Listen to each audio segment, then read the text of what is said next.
I've been going back and forth on what to do with the tile in the hall bathroom. I was going to paint it white and move on, until I actually looked at it. The previous owners changed the shower valve at some point and covered the hole with a sticker, and underneath that, the tiles were crooked, the grout was cracking, and it just wasn't worth saving. So I made the call. I'm tearing it out. I started by using my oscillating tool to cut the drywall around the tile, then grabbed a sledgehammer to break a few pieces so I could get a good grip to start pulling it off. And of course, it didn't come off in small pieces.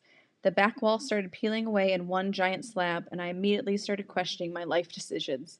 I couldn't let it drop into the tub because I need to keep the tub undamaged, but this piece had to be close to 100 pounds. So I pulled off the bottom tiles first to prevent scraping, took the deep breath, and somehow lifted it without destroying anything. For the rebuild, I'm installing glue-on shower panels, so the next step was getting fresh green board up. I cut all the drywall pieces in the garage and made sure each section fit tight around the tub. This part isn't glamorous, but if the walls aren't straight and solid now, nothing you put on top of them is going to look right later.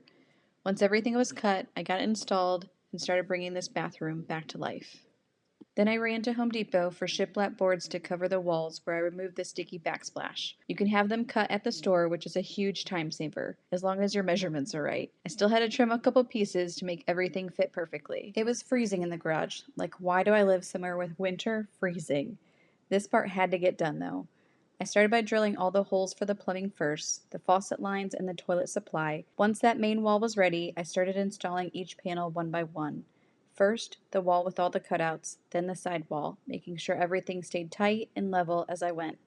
After the panels were up, I hung the top trim board to clean up the edges and make it feel more finished. Then I added trim along the top and bottom all the way around, and just like that, the bathroom went from demo disaster to okay, we're getting somewhere. Here's the final look, and now the bathroom's officially ready for paint.